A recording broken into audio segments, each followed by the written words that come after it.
ನಮಸ್ಕಾರ ಗೆಳೆಯರೇ, ಪಾಠಶಾಲಾ ಯೂಟ್ಯೂಬ್ ಚಾನಲ್ಗೆ ಸ್ವಾಗತ ಸುಸ್ವಾಗತ. ಈ ದಿನ ನಾವು ನಿಮ್ಮ how to prepare for general studies ತುಂಬಾ ಜನ ಕೇಳ್ತಾ ಇದ್ರಿ, GS ಪ್ರಿಪೇರ್ ಆಗೋದು ಹೇಗೆ ಹೇಗೆ ಅಂತ. ಪೇಪರ್ ಸ್ಕೋರ್ ಆಗ್ತಾ ಇಲ್ಲ. ಮೇನ್ ದೊಡ್ಡ ಸಮಸ್ಯೆ ಇದೆ, ಪೇಪರ್ ಸ್ಕೋರ್ ಆಗ್ತಿಲ್ಲ. ಏನ್ ಮಾಡಿದ್ರು ನಿಮ್ಮ KPSC 50 ರೇಂಜ್ ದಾಟ್ತಾ ಇಲ್ಲ. KE ನಲ್ಲಿ 50 ದಾಟ್ತಾ ಇಲ್ಲ. ಯಾಕೆ ಅಂತ ಸುಮಾರು ಜನ ಕ್ವಶನ್ಸ್ ಪರ್ಸನಲ್ ಆಗಿ ಸುಮಾರು ಜನ ಫೋನ್ ಮಾಡಿ ಕೇಳಿದ್ರಿ. ಏನ್ ಮಾಡಿದ್ರೆ ಏನಾಗುತ್ತೆ ಅಂತ ಹೇಳ್ತಾ ಹೋಗ್ತೀನಿ ನೋಡ್ರಿ. 16 years experience, 16 years continuous experience, ಸುಮಾರು ಗೌರ್ಮೆಂಟ್ ಎಕ್ಸಾಮ್ಸ್ ಕ್ಲಿಯರ್ ಆಗಿ KPSC ಮುಖಾಂತರ ತುಂಬಾ ಎಕ್ಸ್ಪೀರಿಯನ್ಸ್ ಇದೆ. ತುಂಬಾನೇ ಇನ್ನೂ ಬಹಳಷ್ಟಿದೆ ಎಕ್ಸ್ಪೀರಿಯನ್ಸ್. ಅವೆಲ್ಲ ಬೇಡ, ಹೇಳ್ತೀನಿ. ಅದ್ಭುತವಾದಂಥ ಒಂದು ಐಡಿಯಾ ಹೇಳ್ತೀನಿ. ಅದ್ರ ಪ್ರಕಾರ ಪ್ರಿಪೇರ್ ಮಾಡ್ಕೊಂಡು ಹೋಗಿ. ಏನ್ ಹೇಳ್ತೀನಿ ಅದನ್ನ ಮಾಡಿ, 100% ರಿಸಲ್ಟ್ ಬರುತ್ತೆ. Tried and trusted method. ಸುಮಾರು ವರ್ಷದಿಂದ ನಿಮ್ಮ ಗ್ರೂಪ್ ಸಿ ಪೇಪರ್ಸ್ KPSCಗೆ ಪಕ್ಕಾ ಮೆಥಡ್ ಇದು. ಇದನ್ನ ಫಾಲೋ ಮಾಡಿ, ಎಲ್ಲರಿಗೂ ಅನುಕೂಲ ಆಗುತ್ತೆ. ಏನ್ ಹೇಳ್ತೀನಿ ಅದನ್ನ ಫಾಲೋ ಮಾಡಿ. ನೋಡ್ತಾ ಹೋಗೋಣ. General studies classes, general studies AOದವರು ಮೇನ್, ಈಗ ಪಾಪ ಅವ್ರಿಗೆ ಎಕ್ಸಾಮ್ಸ್ ಇರ್ತವೆ. AO PSI ಕಾಲ್ ಆಗ್ತಾ ಇದೆ. FDSD ಇಮಿಡಿಯೇಟ್ಲಿ ಕಾಲ್ ಆಗುತ್ತೆ. KPSC ಇಂದನೂ ಆಗುತ್ತೆ, KE ಇಂದನೂ ಆಗುತ್ತೆ. KPSC ಗ್ರೂಪ್ ಸಿ ಮತ್ತೆ ಕಾಲ್ ಆಗುತ್ತೆ. ವೇಕೆನ್ಸಿ ಕಾಲ್ ಆಗುವು ತುಂಬಾ ಇದಾವೆ. ಎಕ್ಸಾಮಿನೇಷನ್ ಕಾಲ್ ಮಾಡಿದಾಗ ಯಾರು ಓದಕ್ ಸ್ಟಾರ್ಟ್ ಮಾಡ್ತೀರಾ? ಖಂಡಿತವಾಗ್ಲೂ ಅದು ವರ್ಕೌಟ್ ಆಗಲ್ಲ. ಗೊತ್ತಿರೋದು ಹೇಳಿದೀನಿ. ಬೇರೆ ಬೇರೆ ಇನ್ಸ್ಟಿಟ್ಯೂಷನ್ಸ್ ನಲ್ಲೂ ವಿಚಾರಿಸ್ರಿ, ಮೆಂಟರ್ಸ್ ಇರ್ತಾರೆ, ವಿಚಾರಿಸಿ ಕೇಳಿ ನೋಡ್ರಿ. ಎಕ್ಸಾಮಿನೇಷನ್ ಕಾಲ್ ಆದಾಗ ಟ್ಯೂಷನ್ ಸೇರ್ಕೊಳ್ಳೋದು, ತಕ್ಷಣ ಓದಕ್ ಸ್ಟಾರ್ಟ್ ಮಾಡೋದು, 3 ಮಂತ್ಸ್ ಗ್ಯಾಪ್ ಅಲ್ಲಿ ಕ್ಲಿಯರ್ ಮಾಡ್ತೀವಿ. ಅಷ್ಟು ಮಾತಾಡ್ದ ಸುಲಭ ಅಲ್ಲ. ಖಂಡಿತವಾಗ್ಲೂ ಅಲ್ಲ, ಅದಾಗೋ ಕಥೆನೂ ಅಲ್ಲ. ಪ್ರಿಪರೇಷನ್ ಇಂದ್ಲಿಂದಾನೇ ಇರ್ಬೇಕು. ಪ್ರಿಪರೇಷನ್ ತುಂಬಾ ಇಂದ್ಲಿಂದಾನೇ ಇರಬೇಕು. ತುಂಬಾ ಅಕ್ಯುರೇಟ್ ಆಗಿರ್ಬೇಕು. ಇವತ್ತಿನ ಏನಿದೆ, ಇವತ್ತು ಪೇಪರ್ ಸೆಟ್ಟಿಂಗ್ ಮೆಥಡ್ ಏನಿದೆ, ಅದಕ್ಕೆ ಯಾರು ಅಡ್ಜಸ್ಟ್ ಆಗ್ತೀರಾ ಅವರಷ್ಟೇ ಸಕ್ಸಸ್ ಆಗ್ತೀರಾ. ಇದು ಪಕ್ಕಾ ಇನ್ಫಾರ್ಮೇಶನ್. ಇದರಲ್ಲಿ ಕ್ಲಾರಿಟಿ ಇರಲಿ. ಏನ್ ಮಾಡ್ಬೇಕು, ಇಲ್ಲೇನೋ ಒಂದು ಹೇಳಿದೀನಿ ನೋಡ್ರಿ. ರೀಡಿಂಗ್ ಟೆಕ್ನಿಕ್ಸ್ ಅಂತ ಇದೆ. ಹೌದು, ರೀಡಿಂಗ್ ಟೆಕ್ನಿಕ್ಸ್ ಇದೆ. ಕೋರ್ ಏರಿಯಾ ಮೆಥಡ್ ಇದೆಯಾ? 100% ಇದೆ. ಇದನ್ನ ಫಾಲೋ ಮಾಡ್ರಿ. ಇದನ್ನ ಫಾಲೋ ಮಾಡಿದ್ರೆ ಇಷ್ಟು ಸ್ಕೋರ್ ಈಸಿಯಾಗಿ ಕಾಣುತ್ತೆ. ಈ ತುಂಬಾ ಸಿಂಪಲ್ ಆಗಿ ಕಾಣುತ್ತೆ. ಬಟ್ ಇದನ್ನೇ ಫಾಲೋ ಮಾಡ್ಬೇಕು. ಏನ್ ಮೆಥಡ್ ಹೇಳಿದೀನಿ ಅದನ್ನ ಅಡಾಪ್ಟ್ ಮಾಡ್ಕೊಳ್ಳಿ, ಪಕ್ಕಾ ಕ್ಲಿಯರ್ ಆಗುತ್ತೆ. ಬುಕ್ಗಳು, ಸದಾಶಿವ ಬುಕ್ನು ಓದ್ಲಿಕ್ಕೇನೆ 2 ತಿಂಗಳು ಬೇಕು.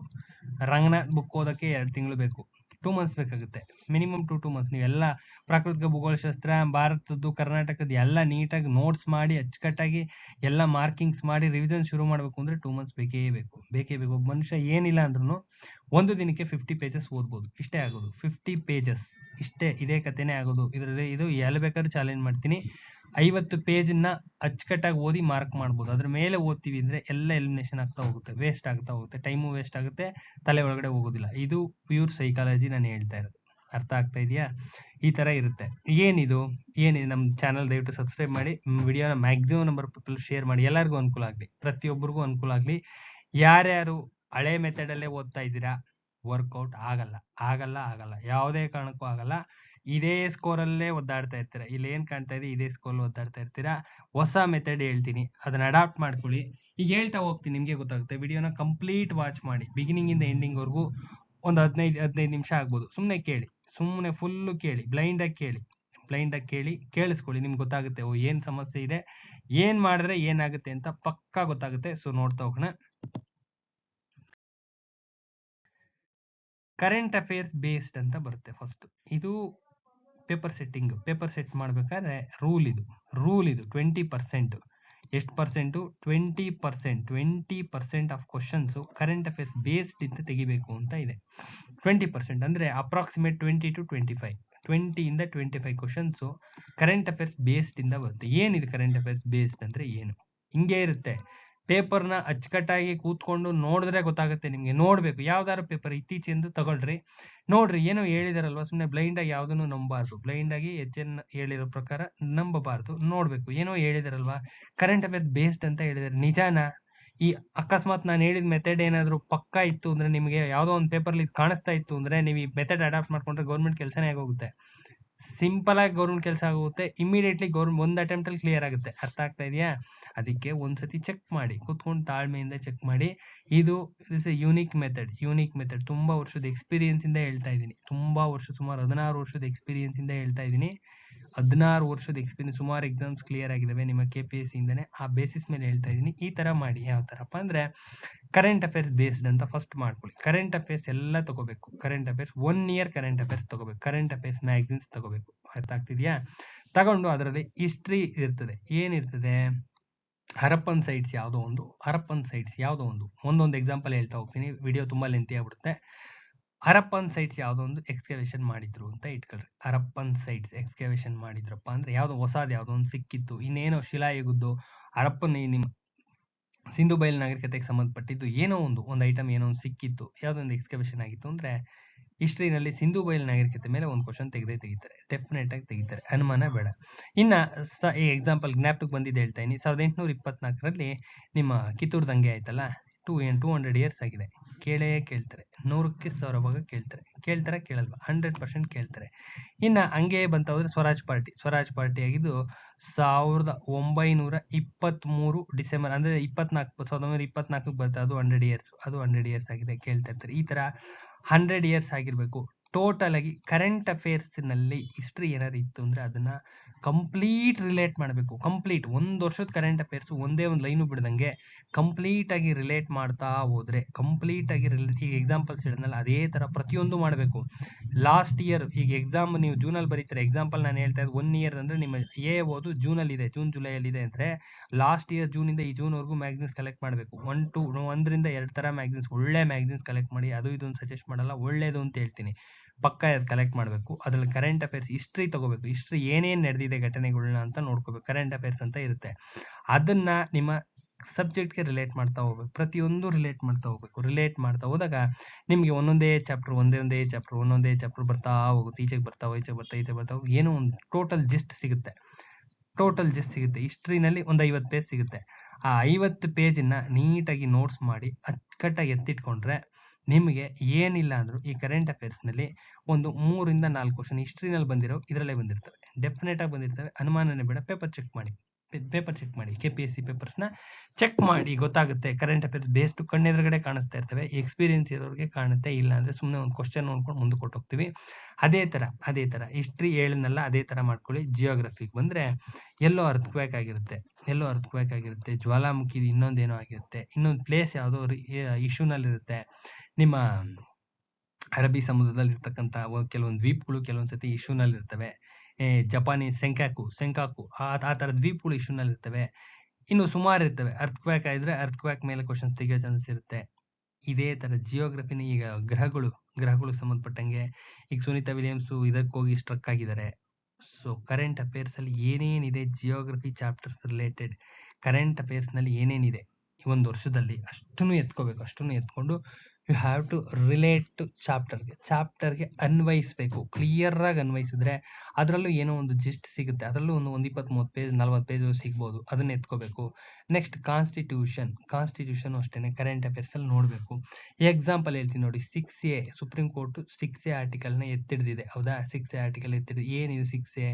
ಪೌರತ್ವಕ್ಕೆ ಸಂಬಂಧಪಟ್ಟಿದ್ದು. ಪೌರತ್ವದ ಮೇಲೆ ಒಂದು ಕ್ವಶನ್ ತೆಗಿತಾರೆ, ಡೆಫಿನೆಟ್ ಆಗಿ ತೆಗಿತಾನೆ. ಈ ತರ ಕಾನ್ಸ್ಟಿಟ್ಯೂಷನ್ ಅಲ್ಲಿ ನಿಮ್ಮ CJ ಅಪಾಯಿಂಟ್ ಆಗಿದ್ದಾರಾ? ಹೌದಾ? ನಿಮ್ಮ ಆರ್ಟಿಕಲ್ ಎಷ್ಟು? 124. ಇನ್ನು ನಿಮ್ಮ ಯಾರು controller and auditor general CAG appoint ಆಗಿದ್ದಾರೆ, 148 ಆರ್ಟಿಕಲ್. ಈ ತರದವು ಸುಮಾರು ಕರೆಂಟ್ ಅಫೇರ್ಸ್ ಎಷ್ಟಿದಾವೋ ಅಷ್ಟು ಒಂದು ವರ್ಷದ ಎತ್ಕೊಟ್ರೆ ರಿಲೇಟ್ ಮಾಡ್ಬೇಕು. ಆ ಚಾಪ್ಟರ್ಗೆ ರಿಲೇಟ್ ಮಾಡಿ ಅಚ್ಚುಕಟ್ಟಾದ ಒಂದು ನೋಟ್ಸ್ ರೆಡಿ ಮಾಡ್ಕೊಂಡ್ರೆ ಕಾನ್ಸ್ಟಿಟ್ಯೂಷನ್ ಕತೆ ಮುಗಿಯುತ್ತೆ. ಸೈನ್ಸ್ ಅಂಡ್ ಟೆಕ್ನಾಲಜಿಲಿ ಏನೇನು ಇನ್ವೆನ್ಷನ್ಸ್ ಆಗ್ತಾ ಇದಾವೆ, ಏನೇನು ರೀಸೆಂಟ್ ಬದಲಾವಣೆಗಳು, ಯಾವ್ದಾರ ಒಂದು ಭತ್ತದ ತಳಿ ಏನಾದ್ರೂ ಹೊಸದಾಗಿ ಬಿಟ್ಟಿತ್ತು ಅಂದ್ರೆ, ಈ ಯೂರಿಯಾ ಗೋಲ್ಡ್ ಅಂತ ಬಿಟ್ಟಿದ್ದಾರೆ, ಈ ಬೇವು ಲೇಪಿತ ಹಿಂದೆ ಬಿಟ್ಟಿದ್ರೆ ಯೂರಿಯಾ ಗೋಲ್ಡ್. ಈ ತರ ಕರೆಂಟ್ ಅಫೇರ್ಸ್ ನಲ್ಲಿ ಇರ್ತವೆ. ಕರೆಂಟ್ ಅಫೇರ್ಸ್ ನಲ್ಲಿ ಏನೇನಿದೆ, ಸೈನ್ಸ್ ಅಂಡ್ ಟೆಕ್ನಾಲಜಿಲಿ ಏನೇನು ಬದಲಾವಣೆಗಳಾಗಿದ್ದಾವೆ ಒಂದು ವರ್ಷದಲ್ಲಿ, ಕರೆಂಟ್ ಅಫೇರ್ಸ್ ನಲ್ಲಿ ಏನೇನಿದಾವೆ ಅದಷ್ಟು ಚಾಪ್ಟರ್ಸ್ಗೆ ಅನ್ವಯಿಸಬೇಕು. ಮುಖ್ಯವಾಗಿ 8, 9, 10ನೇ ತರಗತಿ ಬುಕ್ಸ್ಗಳ ಮೇಲೆ ಅನ್ವಯಿಸಿದ್ರೆ ನಿಮ್ಗೆ ಏನೋ ಒಂದು ಜಿಸ್ಟ್ ಸಿಗುತ್ತೆ. ಅದನ್ನ ಮತ್ತೆ ಎತ್ತಿಟ್ಕೋಬೇಕು. ಎನ್ವೈರನ್ಮೆಂಟಲ್ ಸೈನ್ಸ್ ಅಂತೂ ಪ್ಯೂರ್ ಕರೆಂಟ್ ಅಫೇರ್ಸ್ ಬೇಸಿಸ್ ಮೇಲೆ ಇರುತ್ತೆ. ಎನ್ವೈರನ್ಮೆಂಟಲ್ ಸೈನ್ಸ್ ಸಿಗ್ತವೆ ಕರೆಂಟ್ ಅಫೇರ್ಸ್ ಬೇಸಿಸ್ ಇರತಕ್ಕಂಥವು. ಅದನ್ನು ಚಾಪ್ಟರ್ಗಳ ಮೇಲೆ ಅನ್ವಯಿಸಬೇಕು. ಮತ್ತೆ ನೋಟ್ಸ್ ಮಾಡಿ ಇಟ್ಕೋಬೇಕು. ಎಕಾನಮಿ ಮತ್ತೆ ಕರೆಂಟ್ ಅಫೇರ್ಸ್ ಬೇಸ್ಡ್. ನಿಮ್ಮ ಬಜೆಟ್ ಆಗಿದೆಯಲ್ಲ, state budget, national budget, 2 budget important. Budget ಅಲ್ಲಿ ಆಗಿರ್ತಕ್ಕಂಥ ಸ್ಕೀಮ್ಸ್ ಸ್ಕೀಮ್ಸು ಹೆಂಗಿದೆ, ಯಾವ ಥರ ಡೀಟೇಲ್ ಆಗಿ ಗೊತ್ತಿರಬೇಕು. ಕಂಪ್ಲೀಟ್ ಪ್ರತಿಯೊಂದು ಸ್ಕೀಮ್ಸ್ದು ಡೀಟೇಲ್ ಪ್ರತಿಯೊಂದು ಗೊತ್ತಿರಬೇಕು. ಏನೇನು ನಡೆದಿದೆ ಈ ಬಜೆಟ್ಗೆ ಸಂಬಂಧಪಟ್ಟಿರ್ತಕ್ಕಂಥ ಫುಲ್ ಡೀಟೇಲ್ಸ್ ಗೊತ್ತಿರಬೇಕು. ಇನ್ನು ರೂರಲ್ ಡೆವಲಪ್ಮೆಂಟ್ ತೆಗೆದುಕೊಂಡ್ರೆ ವಿಡಿಯೋ ಲೆಂತಿ ಆಗುತ್ತೆ ಅಂತ ಮುಂದೆ ಹೋಗ್ತಾ ಇದ್ದೀನಿ. ಇದೇ ಅನ್ವಯಿಸಬೇಕು, ಪ್ರತಿಯೊಂದು ಅನ್ವಯಿಸಬೇಕು ಹೇಳ್ತಾ ಇದ್ದೀನಿ. ರೂರಲ್ ಡೆವಲಪ್ಮೆಂಟ್ ಕೋಆಪರೇಟಿವ್ ಇದೇ ರೀತಿ ಸೇಮ್. ಏನಾದ್ರು ಬದಲಾವಣೆಗಳಾಗಿದೆ, ಅಮೆಂಡ್ಮೆಂಟ್ಸ್ ಆಗಿದೆ, ಇನ್ನೊಂದು ಮತ್ತೊಂದು ಸ್ಕೀಮ್ಸ್ ಏನಾದ್ರು ಎಸ್ಟಾಬ್ಲಿಷ್ ಮಾಡಿದರೆ, ಕೋಆಪರೇಟಿವ್ ಸಂಬಂಧಪಟ್ಟಂಗೆ ಸಹಕಾರಕ್ಕೆ ಸಂಬಂಧಪಟ್ಟಂಗೆ ಏನಾದರೂ ಎಸ್ಟಾಬ್ಲಿಷ್ ಮಾಡಿದರೆ, ಕಾಯ್ದೆಗಳು ಏನಾದ್ರು ಪಾಸ್ ಆಗಿದ್ರೆ, ಹೊಸ ಕಾಯ್ದೆಗಳು ಪಾಸ್ ಆಗಿದ್ರೆ, ಏನೇ ಆಗಿದ್ರು ವೆರಿ ವೆರಿ ಇಂಪಾರ್ಟೆಂಟ್. ಇದೆಲ್ಲ ಎತ್ಕೊಂಡ್ರೆ ನಿಮಗೆ 20ರಿಂದ 25 ಮಾರ್ಕ್ಸು ಮನೇಲೇ ಹೇಳ್ಬೋದು. ಮನೇಲಿ ಕೂತಿರ್ತೀರಲ್ಲ, ಮನೇಲೇನೆ 20ರಿಂದ 25 ಮಾರ್ಕ್ಸ್ ಇವೇ ಬರ್ತವೆ. 25 ಮಾರ್ಕ್ಸ್ ಕ್ವಶನ್ಸ್ನ ರೆಡಿ ನೀವೇ ಮಾಡಬೇಕು, ಇಲ್ಲೇ ಮಾಡ್ಕೋಬೇಕು. ಮಾಡ್ಬೋದು, ಖಂಡಿತವಾಗ್ಲೂ ಮಾಡ್ಬೋದು. ಅವೇ ಬಂದಿರ್ತವೆ. ಇನ್ಯಾವ ಬದಲಾವಣೆ, ಕಾನ್ಸ್ಟೆಂಟ್. ಅದು ಕಾನ್ಸ್ಟೆಂಟ್. ಇಷ್ಟು ಸಬ್ಜೆಕ್ಟ್ಸಲ್ಲಿ ಇಷ್ಟು ಸಬ್ಜೆಕ್ಟ್ ಕಾಣಿಸ್ತಾ ಇದೆಯಲ್ಲ, ಇಷ್ಟು ಸಬ್ಜೆಕ್ಟಲ್ಲಿ ಕಾನ್ಸ್ಟೆಂಟ್ ಆಗಿರುತ್ತೆ. ನೀಟಾಗಿ ಕರೆಂಟ್ ಅಫೇರ್ಸ್ ಎತ್ಕೊಂಬಿಟ್ಟು ಅದು ಬೇಸ್ ಮಾಡ್ಬಿಟ್ರೆ ಮುಗ್ದೋಯ್ತು ಕೆಲಸ. ನೆಕ್ಸ್ಟ್ 1 ಇಯರ್ ಕರೆಂಟ್ ಅಫೇರ್ಸ್ ಓದಬೇಕು. ಇದು ಕರೆಂಟ್ ಅಫೇರ್ಸ್, ಇದು ಪ್ಯೂರ್ ಕರೆಂಟ್ ಅಫೇರ್ಸ್. ನಾನು ಇವಾಗ ಎಷ್ಟೊತ್ತು ಹೇಳೋದು ಬೇಸ್ಡ್, ಇದು ಪ್ಯೂರ್ ಕರೆಂಟ್ ಅಫೇರ್ಸ್. ಅಂದರೆ international affairs, national affairs, state affairs, international awards, state awards, national awards. ಅರ್ಥ ಆಗ್ತಾ ಇದೆಯಾ? ಸ್ಪೋರ್ಟ್ಸು, ಇಂಟರ್ನ್ಯಾಷನಲ್ಲು, ನ್ಯಾಷನಲ್ಲು ನಮ್ಮದು ಈ ಸಂಬಂಧಪಟ್ಟಿದ್ದು. ಆಮೇಲೆ persons in news, places in news, ಇದೆಲ್ಲ ಬರ್ತಾವಲ್ಲ, this is called pure current affairs. ಇದು ಪ್ಯೂರ್ ಕರೆಂಟ್ ಅಫೇರ್ಸ್ 20 ಮಾರ್ಕ್ಸ್ಗೆ ಇರುತ್ತೆ. ಒಟ್ಟು 45 ಮಾರ್ಕ್ಸ್ಗಳನ್ನ ನೀವು ಕೂತಿರೋ ಜಾಗದಲ್ಲಿ, ಅಂದರೆ ನಿಮ್ಮ ಮನೆಯ ಒಂದು ರೂಮ್ನಲ್ಲೇ, ಕೊಠಡಿನಲ್ಲೇ 45 ಮಾರ್ಕ್ಸ್ನ ರೆಡಿ ಮಾಡ್ಬೋದು. ಪಕ್ಕಾ ಗೊತ್ತಿದ್ರೆ ಪಕ್ಕಾ ರೆಡಿ ಮಾಡ್ಬೋದು. 45 ಮಾರ್ಕ್ಸ್ ಏನು ಮೋಸ ಇಲ್ಲ. ಪಕ್ಕಾ 45 ಮಾರ್ಕ್ಸು ರೆಡಿ ಮಾಡಿ ಇಟ್ಕೋಬೇಕು. ಇವು ಬರ್ತವೆ ರೆಡಿ ಮಾಡಿ ಇಟ್ಕೋಬಹುದು, ಆರಾಮ್ಸೆ ಇಟ್ಕೋಬಹುದು. ಇದೇ ಯಾಕಂದ್ರೆ ಪೇಪರ್ ಸೆಟ್ಟಿಂಗ್ ಮೆಥಡ್ ಇದೇ ಇರೋದು, ಇದೇ ಥರನೇ ಸೆಟ್ ಮಾಡೋದು. ಅರ್ಥ ಆಗ್ತಾ ಇದೆಯಾ ಕರೆಂಟ್ ಅಫೇರ್ಸ್ ಯಾವ ಥರ ಅಂತ? ನೆಕ್ಸ್ಟ್ ವಿಡಿಯೋ ಲೆಂತಿ ಆಗುತ್ತೆ ಅಂತ ಸ್ವಲ್ಪ ಫಾಸ್ಟ್ ಆಗಿದ್ದೀನಿ, ಅರ್ಥ ಮಾಡ್ಕೊಳ್ಳಿ. ನೆಕ್ಸ್ಟ್ ಕೋರ್ ಏರಿಯಾಸ್ ಅಂತ ಬರ್ತವೆ. ಹಿಸ್ಟ್ರಿನಲ್ಲಿ ಒಂದು ಕೋರ್ ಏರಿಯಾ ಹೇಳ್ತೀನಿ ನೋಡ್ರಿ, ಸುಮ್ಮನೆ ಎಕ್ಸಾಂಪಲ್ ಅಷ್ಟೇ ಹೇಳ್ತಾ ಇರೋದು. ನಿಮ್ಮ ಮಹಾಜನಪದಸ್ ಬರುತ್ತಲ್ಲ, ಎಕ್ಸಾಂಪಲ್ ಅಷ್ಟೇ ನಾನು ಹೇಳ್ತಾ ಇರೋದು. ಮಹಾಜನಪದದಲ್ಲಿ 16 ರಾಜಧಾನಿಗಳು ಬರ್ತಾವಲ್ಲ, 16 ರಾಜಧಾನಿಗಳನ್ನ ನೀಟಾಗಿ ಒಂದ್ ಕಡೆ ಬರ್ಕೊಂಡು ಬಾಹೆಟ್ ಮಾಡ್ಬಿಟ್ರೆ ಮುಗ್ದೋಯ್ತು. ಒಂದ್ ಕಡೆ ಬರ್ಕೋಬೇಕು, ಬಾಹೆಟ್ ಮಾಡ್ಬೇಕು, ಕ್ಲಿಯರ್ ಕಟ್ ಆಗಿ ಬಾಹೆಟ್ ಮಾಡ್ಬೇಕು. ಬಾಹೆಟ್ ಮಾಡಿದ್ರೆ 1 ಮಾರ್ಕ್ ಡೆಫಿನೆಟ್ ಆಗಿ ಬರುತ್ತೆ. That is core area. ಹಂಗೆ ಮುಂದೆ ಬಂದ್ರೆ ಇನ್ನೂ ಸುಮಾರು ಕೋರ್ ಏರಿಯಾಸ್ ಇದಾವೆ. ಕರ್ನಾಟಕ, ಇದು ಇಂಡಿಯನ್ ಹಿಸ್ಟ್ರಿನಲ್ಲಿ ಆಯ್ತು. ಕರ್ನಾಟಕದಲ್ಲಿ ಒಂದು ಹೇಳ್ತೀನಿ ನೋಡ್ರಿ. ಕರ್ನಾಟಕದಲ್ಲಿ ದಿವಾನ್ಸ್ ಇದೆಯಲ್ಲ, ದಿವಾನರು ಚಾಪ್ಟರ್ 1 ಮಾರ್ಕ್ ಬಂದೇ ಬರುತ್ತೆ. ಸುಮ್ಮನೆ ನಾನು ನಿಮ್ಗೆ ಎಕ್ಸಾಂಪಲ್ ಕೊಡ್ತಾ ಇದ್ದಷ್ಟೇ, ಅಲ್ಲೊಂದು ಇಲ್ಲೊಂದು ಅಂತ ಕೊಡ್ತಾ ಇದ್ದೀನಿ. ಇಂಡಿಯನ್ ಹಿಸ್ಟ್ರಿ ಮೇಲೊಂದು, ಇದೊಂದು ಅಂತ ಎಂಟೈರ್ ಚಾಪ್ಟರ್ಸ್. ಕೋರ್ ಏರಿಯಾಸ್ ಅಂದ್ರೆ ಹಿಸ್ಟ್ರಿ, ಸಿಂಧು ಬಯಲು ನಾಗರಿಕತೆ ತಗೋಬೇಕು, ಏನ್ ಬರುತ್ತೆ, ಹರಪ್ಪನ್ ಸೈಟ್ಸ್ ಬರುತ್ತೆ. ಹರಪ್ಪನ್ ಸೈಟ್ಸ್ ಎಷ್ಟನೇ ಇಸ್ವಿಲಿ ಇದು ಎಕ್ಸ್ಕವೇಷನ್ ಆಯ್ತು, ಯಾರು ಎಕ್ಸ್ಕವೇಷನ್ ಮಾಡಿದ್ರು, ಅದ್ರಲ್ಲಿರ್ತಕ್ಕಂಥ ಇಂಪಾರ್ಟೆಂಟ್ ಫೀಚರ್ಸ್ ಏನು, ಇದು ಒಂದು ಕೋರ್ ಏರಿಯಾ. ಈ ಥರದವು ಎಲ್ಲ ಚಾಪ್ಟರ್ಸ್ ಮುಗಿಸ್ಕೊಬರ್ಬೇಕು. 1947 ವರ್ಗೂನು ಪ್ರತಿಯೊಂದು ಚಾಪ್ಟರ್ ನಿಮ್ಮ ಕೈಯಲ್ಲಿ ಇರಬೇಕು. ಪ್ರತಿಯೊಂದು ಚಾಪ್ಟರ್ ಡೆಪ್ತ್ ಇರಬೇಕು. ಅರ್ಥ ಆಗ್ತಾ ಇದೆಯಾ? ಅರ್ಥ ಆಗ್ತಾ ಇದೆ ಅನ್ಕೊಂತೀನಿ. ಫುಲ್ ರೆಡಿ ಮಾಡ್ಕೋಬೇಕು. ಹಿಸ್ಟ್ರಿ, ಜಿಯೋಗ್ರಫಿನೂ ಅಷ್ಟೇ. Core areas, pure core areas ತುಂಬಾ ಬರ್ತವೆ, ತುಂಬಾ ಇದಾವೆ. ನಿಮ್ದು ಬಹಳಷ್ಟಿದಾವೆ. ಹೇಳ್ತಾ ಹೋದ್ರೆ ಒಂದು ಎರಡಲ್ಲ. ನೀವು ಈಗ ವಾಯುಮಂಡಲದ ಸ್ತರಗಳು ಬರ್ತಾವಲ್ಲ, TSME ಇಲ್ಲೇ ಕಾಣಿಸ್ತಾ ಇದೆ. ಟ್ರೋಪೋಸ್ಫಿಯರು, ಸ್ಟ್ರಾಟೋಸ್ಫಿಯರು, TSM ಇದು ಮೆಸೋಸ್ಫಿಯರು, ಇದು ಎಕ್ಸೋಸ್ಫಿಯರ್. ಈ ತರ ಬರ್ತದಲ್ಲ, this is one of the core area. ಇದೇ ತರ ಕೋರ್ ಏರಿಯಾಗಳು ಎಂಟೈರ್ ಚಾಪ್ಟರ್ ಬರ್ತವೆ. ಬಿಗಿನಿಂಗ್ ಭಾರತದ ಪ್ರಾಕೃತಿಕ ಭೂಗೋಳಶಾಸ್ತ್ರ ತೆಗೆದುಕೊಂಡ್ರೆ, ಭಾರತದ್ದು ಇದು ಸ್ಟ್ರಕ್ಚರ್ ತೆಗೆದುಕೊಂಡ್ರೆ, ಅಲ್ಲಿ ಹಿಮಾಲಯ ಒಂದು ಕೋರ್ ಏರಿಯಾ. ಎಕ್ಸಾಂಪಲ್ ಬಂತು ನೋಡ್ರಿ, ಹಿಮಾಲಯ ಒಂದು ಕೋರ್ ಏರಿಯಾ. ನಿಮ್ಮ ನದಿಗಳು ಆಮೇಲೆ ಎಲ್ಲೆಲ್ಲಿ ಹರ್ಕೋತವೆ, ಟ್ರೈಬ್ಯೂಟರೀಸ್ ಅಂದ್ರೆ ಅದಕ್ಕೆ ಬಂದು ಜಾಯಿನ್ ಆಗ್ತಾವಲ್ಲ, ಉಪನದಿಗಳು, ಅವುದೆಲ್ಲ ಕೋರ್ ಏರಿಯಾ. ಡ್ಯಾಮ್ಸ್ಗಳು, ವಿದ್ಯುದಾಗಾರಗಳು, ಅಣುವಿದ್ಯುತ್ ಸ್ಥಾವರಗಳು ಎಲ್ಲ ಕೋರ್ ಏರಿಯಾಸ್ ಅವೆಲ್ಲ, ಅವೆಲ್ಲ ಕೋರ್ ಏರಿಯಾಸ್. ಇದೆಲ್ಲಾನು ಒಂದೊಂದೇ ಮಾಡ್ಕೋತಾ ಬರಬೇಕು. ನೆಕ್ಸ್ಟ್ ಕೋರ್ ಏರಿಯಾಸ್ ಅಷ್ಟೇ ನಾನು ಮಾತಾಡ್ತಾ ಇರೋದು. ಕಾನ್ಸ್ಟಿಟ್ಯೂಷನ್ ಕಾನ್ಸ್ಟಿಟ್ಯೂಷನ್ ಒಂದು ಕೋರ್ ಏರಿಯಾ ಹೇಳ್ತೀನಿ ನೋಡ್ರಿ. ಒಂದೇ ಒಂದು ಸಿಂಪಲ್ ಆಗಿ ಆರ್ಟಿಕಲ್ 12ರಿಂದ 51 ಹೊರಗಡೆ ಸುಮಾರು 3 ಕ್ವಶನ್ಸ್ ಬಂದೇ ಬರ್ತವೆ. ಡೆಫಿನೆಟ್ಲಿ ಬಂದೇ ಬರುತ್ತೆ. ಯಾವ ಪೇಪರ್ ಆದ್ರೂ ತೆಗೆದು ನೋಡ್ಬೋದು, ನಿಮ್ಮ ಅನುಕೂಲ. KPSC KE ಯಾವ್ದಾರ ತೆಗೆದು ನೋಡ್ರಿ. ಆರ್ಟಿಕಲ್ 12ರಿಂದ ಮೂಲಭೂತ ಹಕ್ಕುಗಳಿಂದ ಮೂಲಭೂತ ಕರ್ತವ್ಯಗಳೊಳಗಡೆ ಮಿನಿಮಮ್ 3 ಕ್ವಶನ್ ಬಂದೇ ಬರ್ತವೆ. ಡೆಫಿನೆಟ್ ಆಗಿ ಪಕ್ಕ. ಆಮೇಲೆ ಅಮೆಂಡ್ಮೆಂಟ್ ಮೇಲೆ ಒಂದು ಬಂದೇ ಬರುತ್ತೆ. ಅಮೆಂಡ್ಮೆಂಟ್ಸ್ ಅಂತ ಬರ್ತಾವಲ್ಲ, ಒಂದು ಕ್ವಶನ್ ಡೆಫಿನೆಟ್ ಆಗಿ ಬಂದೇ ಬರುತ್ತೆ. ಹಣೆ ಬರ ನೆಚ್ಚಿದ್ರೆ ಚೆನ್ನಾಗಿದೆ, ಇನ್ನೂ ಜಾಸ್ತಿ ಬಂದರೂ ಬರ್ಬೋದು, ಅದು ಬೇರೆ ವಿಚಾರ. ಒಂದಂತೂ ಡೆಫಿನೆಟ್ ಆಗಿ ಬಂದೇ ಬರುತ್ತೆ. ಅರ್ಥ ಆಗ್ತಾ ಇದೆಯಾ? ಇನ್ನು ನಿಮ್ಮ ಸೈನ್ಸ್ ಅಂಡ್ ಟೆಕ್ನಾಲಜಿಲಿ ಸುಮಾರು ಕೋರ್ ಏರಿಯಾಸ್ ಬರ್ತವೆ. ಸುಮಾರು ವಿಟಮಿನ್ಸ್ ಕೋರ್ ಏರಿಯಾ, ವಿಟಮಿನ್ಸ್ ಬರ್ತೈತೆ, ಮಿನರಲ್ಸ್ ಬರ್ತವೆ, ವಿಟಮಿನ್ಸ್ ಬರ್ತದಲ್ಲ chart, that is core area, that is pure core area. ಆ ಥರದವು ಈ ತರ ಎಲ್ಲ ಚಾಪ್ಟರ್ಸ್ ಅಲ್ಲೂ ಬಿಗಿನಿಂಗ್ ಎತ್ಕೋಬೇಕು. ಬಿಗಿನಿಂಗು ಸಣ್ಣ ಸ್ಕ್ರಾಚ್ ಇಂದ ಹಿಡ್ಕೊಂಡು ಎಂಡ್ ಪಾಯಿಂಟ್ ವರ್ಗು ಎಲ್ಲ ಕೋರ್ ಏರಿಯಾಗಳನ್ನ ಒಂದ್ ಕಡೆ ಮಾಡಿ ಇಟ್ಕೋಬೇಕು, ಒಂದ್ ಕಡೆ ಎತ್ಕೋಬೇಕು. ಎನ್ವೈರನ್ಮೆಂಟಲ್ ಸೈನ್ಸ್ ಅಲ್ಲೂ ಅಷ್ಟೇ ಸುಮಾರು ಕೋರ್ ಏರಿಯಾಸ್ ಬಂದು. ಈಗ ಅಬಿಸ್ ವಲಯ ಅಂದ್ರೆ ಏನು ಎಕ್ಸಾಂಪಲ್ ನಾನು ಹೇಳ್ತಾ ಇರೋದು. ಸನ್ ರೇಸ್ ಸಮುದ್ರದೊಳಗಡೆ ಪಾಸ್ ಆಗಲ್ಲ, ದಟ್ ಇಸ್ ಕಾಲ್ಡ್ ಅಬಿಸ್ ಅಂತ ಹೇಳಿ ಕರಿತೀವಿ. ಆ ತರದವು plankton, zoo plankton, phyto plankton ಈ ತರ ಬರ್ತವೆ. ಈ ತರ ಒಂದೊಂದೇ ಬರ್ತವೆ. ವಿಡಿಯೋ ತುಂಬಾ ಲೆಂತಿ ಆಗುತ್ತೆ, ಅದಕ್ಕೆ ಸ್ವಲ್ಪ ಫಾಸ್ಟ್ ಆಗಿದ್ದೀನಿ. ಅರ್ಥ ಆಗ್ತಾ ಇದೆಯಾ? ಎಕಾನಮಿಲೂ ಅಷ್ಟೇನೆ ಕೋರ್ ಏರಿಯಾಗಳು ಇದಾವೆ. ಮೂಲ ರಚನಾಶಾಸ್ತ್ರ ಆಗಿರ್ಬೋದು, ನಿಮ್ಮ ಜನಸಂಖ್ಯೆ ಒಂದು ಕೋರ್ ಏರಿಯಾ. ಜನಸಂಖ್ಯೆ ಬರುತ್ತಲ್ಲ, demography, that is also one of the biggest core area. ಯಾಕೆಂದ್ರೆ ಕಂಪಲ್ಸರಿ ಕ್ವಶನ್ಸ್, ಅದು ಕಂಪಲ್ಸರಿ ಬಂದೇ ಬರುತ್ತೆ. ರೂರಲ್ ಡೆವಲಪ್ಮೆಂಟ್ ಅಲ್ಲೂ ಅಷ್ಟೇ ಸುಮಾರು ಕ್ವಶನ್ಸ್ ಬರ್ತವೆ. ಸುಮಾರು ಕೋರ್ ಏರಿಯಾ ಸಿಗ್ತವೆ. ಕೋಆಪರೇಟಿವ್ ಅಲ್ಲೂ ಅಷ್ಟೇನೆ ತುಂಬಾ ಕೋರ್ ಏರಿಯಾಸ್ ಬಹಳಷ್ಟಿದಾವೆ. ಈ ಕೋರ್ ಏರಿಯಾಸ್ನ ನೀವು ಏನಿಲ್ಲ ಅಂದ್ರೂ ಒಂದು 600 ಕೋರ್ ಏರಿಯಾಸ್, ಈಗ ಹೇಳಿದ್ನಲ್ಲ ಈ ತರ ಏರಿಯಾಸ್ 600 ಏರಿಯಾಗಳು. ಕ್ವಶನ್ಸ್ ಅಲ್ಲ, ಏರಿಯಾ ಮತ್ತೆ ಹೇಳ್ತಾ ಇದೀನಿ, ಏರಿಯಾಗಳು. ನಿಮ್ಮ ಹಿಸ್ಟ್ರಿನಲ್ಲಿ ಪುಸ್ತಕಗಳು ಮತ್ತೆ ಇವು ಬರ್ತಾವಲ್ಲ, ಏನು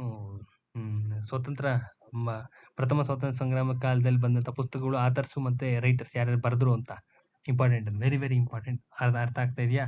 ಆ ತರದವು ರೆಡಿ ಮಾಡ್ಕೊಂಡ್ರೆ ನೀವು ಅಚ್ಚುಕಟ್ಟಾಗಿ ಇದಿಷ್ಟು ಸಿಲೆಬಸ್ ಮೇಲೆ ಪಕ್ಕಾ ರೆಡಿ ಮಾಡಿದ್ರೆ ಪಕ್ಕಾ ಕೋರ್ ಏರಿಯಾಸ್ ಒಂದು 600 ಕೋರ್ ಏರಿಯಾಗಳು ರೆಡಿ ಮಾಡ್ಕೊಂಡು ಬಾಹೆಟ್ ಮಾಡಬೇಕು. ಕೋರ್ ಏರಿಯಾನ ರೆಡಿ ಮಾಡಬೇಕು, ಕಂಪ್ಲೀಟ್ಲಿ ಥರೋಲಿ ಬಾಹೆಟ್ ಮಾಡಬೇಕು. ಮಾಡಿದ್ರೆ 40 ಮಾರ್ಕ್ಸ್ ಈಸಿಯಾಗಿ ಬರುತ್ತೆ. ಇವೇ ಬಂದಿರ್ತವೆ. ಸುತ್ತು ಬಳಸಿ ಇವೇ ಬಂದಿರ್ತವೆ. ಬಟ್ ಕೋರ್ ಏರಿಯಾ ಮಾಡೋದು ನಿಮಗೆ ಗೊತ್ತಾಗಬೇಕು. Number of question paper solve ಮಾಡಿದ್ರೆ ಐಡಿಯಾ ಬರುತ್ತೆ ಯಾವುದು ಕೋರ್ ಏರಿಯಾ ಯಾವುದು ಅಂತ. ಕೋರ್ ಏರಿಯಾ ಅರ್ಥ ಆಗ್ತಾ ಇದೆಯಾ? ನೆಕ್ಸ್ಟ್ ಮೆಂಟಲ್ ಎಬಿಲಿಟಿನಲ್ಲಿ 10 ಮಾರ್ಕ್ಸ್ ಟಾರ್ಗೆಟ್ ಮಾಡ್ಕೊಳ್ರಿ. ಚೆನ್ನಾಗಿ ಮಾಡಕ್ ಬರೋರು ಇನ್ನೂ ಮಾಡ್ರಿ, ತಪ್ಪೇನು ಇಲ್ಲ. ಈಗ ಅಲ್ಲಿ 75 ಮಾರ್ಕ್ಸ್ ಪಕ್ಕ ಆಗಿದೆ, 85 ಮಾರ್ಕ್ಸ್ ಪಕ್ಕ ಆಗಿದೆ. ಇಲ್ಲಿವರೆಗೂ ಹೇಳಿರೋ ಕತೆ. ಈ ಮೆಂಟಲ್ ಎಬಿಲಿಟಿ ನೋಡ್ರಿ. ಮೆಂಟಲ್ ಎಬಿಲಿಟಿನಲ್ಲಿ ಚಾಪ್ಟರ್ಗಳು ಮೋಸ್ಟ್ ರಿಪೀಟೆಡ್ ಒಂದು 10 ವರ್ಷದ ಕ್ವಶನ್ ಪೇಪರ್ ತೆಗೆದ್ಬಿಟ್ಟು ನೋಡ್ಬಿಟ್ರೆ, ಈಗ ನಿಮ್ದು ಸಪೋಸ್ ಟ್ರೈನ್ ಅಂತ ಬರುತ್ತೆ, ಟ್ರೈನ್ ಮೇಲೆ ಕ್ವಶನ್ಸ್, ಈ ನಲ್ಲಿ ಬರ್ತದಲ್ಲ, ನಲ್ಲಿ ಮೇಲೆ, ಏಜ್ ಮೇಲೆ, ಈ ತರದ 10 ಚಾಪ್ಟರ್ನ ತಗೋಬೇಕು. ಕೇವಲ 10 ಚಾಪ್ಟರ್ನ ತಗೊಂಡು ಎಲ್ಲ ಪ್ರಾಬಬಿಲಿಟಿ ನೀಟಾಗಿ ಶಾರ್ಟ್ ಕಟ್ ಟ್ರಿಕ್ಸ್ ನ ಪ್ರಾಕ್ಟೀಸ್ ಮಾಡ್ಬಿಟ್ರೆ 10 ಮಾರ್ಕ್ಸ್ ಪಕ್ಕ ಆಗುತ್ತೆ. ಅಲ್ಲಿಗೆ 95 ಮಾರ್ಕ್ಸ್ ಪಕ್ಕ ಇರ್ತೀರ. ನೀವು ಏನೇ ಹೆಚ್ಚು ಕಡಿಮೆ ಮಾಡಿ, ಎಷ್ಟೇ ಬ್ಯಾಡ್ ರಿಸಲ್ಟ್ಸ್ ಅಂದ್ರೂ 75 ಅಂತೂ ಆರಾಮಾಗಿ ಬಂದಿರುತ್ತೆ. ವರ್ಸ್ಟ್ ಕೇಸ್ ಏನು ಈ ತರ ಪೇಪರ್ ಹೆಚ್ಚು ಕಮ್ಮಿ ಆಗೋಯ್ತು ಅಂದ್ರೂ 75 ಮಾರ್ಕ್ಸ್ ಬಂದಿರುತ್ತೆ. 75 ಮಾರ್ಕ್ಸ್ ಕಣ್ಣು ಮುಚ್ಕೊಂಡು ಬರುತ್ತೆ, ಅಷ್ಟು ಈಸಿ ತರ ಕಾಣುತ್ತೆ. ಈ ಮೆಥಡ್ ಅಲ್ಲಿ ಹೋದ್ರೆ ಅಷ್ಟು ಈಸಿಯಾಗಿ ಕಾಣುತ್ತೆ. This is the ideal method. ಪಕ್ಕಾ ಮೆಥಡ್ ಇದು. ಪಕ್ಕಾ ಮೆಥಡ್. ಇದನ್ನ ಫಾಲೋ ಮಾಡ್ರಿ. ಯಾರೇ ಇದ್ರು, ಎಷ್ಟೇ ಜನ ಇರ್ಲಿ, PSI PC ನಿಮ್ಮ ಜನರಲ್ ಸ್ಟಡೀಸ್ಗೆ ದಯವಿಟ್ಟು ಈ ಮೆಥಡ್ ನ ಫಾಲೋ ಮಾಡಿ. ವರ್ಕೌಟ್ ಆಗುತ್ತೆ, 100% ವರ್ಕ್ ಆಗುತ್ತೆ. ಇದು ಟ್ರೈಡ್ ಅಂಡ್ ಟೆಸ್ಟೆಡ್ ಮೆಥಡ್. ಸುಮಾರು ಎಕ್ಸಾಮ್ಸ್ ಅಲ್ಲಿ ವರ್ಕೌಟ್ ಆಗಿರ್ತಕ್ಕಂಥ ಮೆಥಡ್. ಇದೇ ಬೇಸಿಸ್ ಅಲ್ಲೇ ಪ್ಯಾಟರ್ನ್ ತೆಗಿಯೋದು, ಇದೇ ಬೇಸಿಸ್ ಅಲ್ಲೇ ಪೇಪರ್ಸ್ ನ ಸೆಟ್ ಮಾಡೋದು, ಇದೇ ಬೇಸಿಸ್ ಅಲ್ಲೇನೆ ಇದನ್ನ ಮಾಡಿ. ನೆಕ್ಸ್ಟ್ ಒಂದು ಎಕ್ಸಾಂಪಲ್ ಹೇಳ್ತೀನಿ ನೋಡ್ರಿ. ಒಂದು ಎಕ್ಸಾಮ್ ಯಾವ ತರ ಮಾಡ್ಬೇಕು, ನೋಟ್ಸ್ ಯಾವ ತರ ಮಾಡ್ಬೇಕು ಅಂತ ಹೇಳ್ತೀನಿ ನೋಡ್ರಿ. ಫಿಸಿಕಲ್ ಫೀಚರ್ಸ್ ಆಫ್ ಇಂಡಿಯಾ, ಭಾರತದ ಭೌಗೋಳಿಕ ಲಕ್ಷಣಗಳು ಅಂತ ಇದೆ. ಭಾರತದ ಭೌಗೋಳಿಕ ಲಕ್ಷಣಗಳು ಸುಮ್ಮನೆ ಎಕ್ಸಾಂಪಲ್ ನಿಮ್ಗೆ ಗೊತ್ತಾಗ್ಲಿ ಅಂತ ಹೇಳ್ತಾ ಇದೀನಿ, ಯಾವ ತರ ಮಾಡ್ಕೋಬೇಕು ನೋಟ್ಸ್ನ ಅಂತ.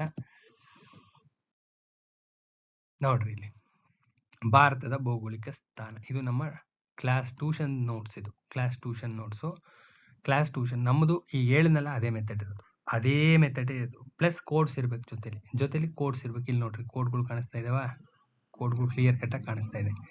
ಪ್ರತಿಯೊಂದಕ್ಕೂ ಕೋಡ್ ಇರಬೇಕು, ಪ್ರತಿಯೊಂದು ಅರ್ಥ ಆಗ್ತಾ ಇರಬೇಕು. ಎಕ್ಸಾಮಿನೇಷನ್ ಬಂದೇ ಬರುತ್ತೆ ಅಂತಕ್ಕಂಥದ್ದನ್ನ ಎತ್ಕೋಬೇಕು. ಎಷ್ಟು ಬರುತ್ತೋ ಅಷ್ಟೇ, ಅದು ಬಿಟ್ಟು ಬೇರೆ ಅನ್ವಾಂಟೆಡ್ ಒಂದು ಲೈನು ಇರ್ಕೂಡ್ದು ನೋಟ್ಸ್ ಅಲ್ಲಿ, ಒಂದೇ ಒಂದು ಲೈನು ಬರ್ಕೂಡ್ದು. ನೋಡ್ತಾ ಹೋಗೋಣ. ನೋಡ್ರಿ, ಅಕ್ಷಾಂಶಗಳು ಅಂದ್ರೆ ಏನು?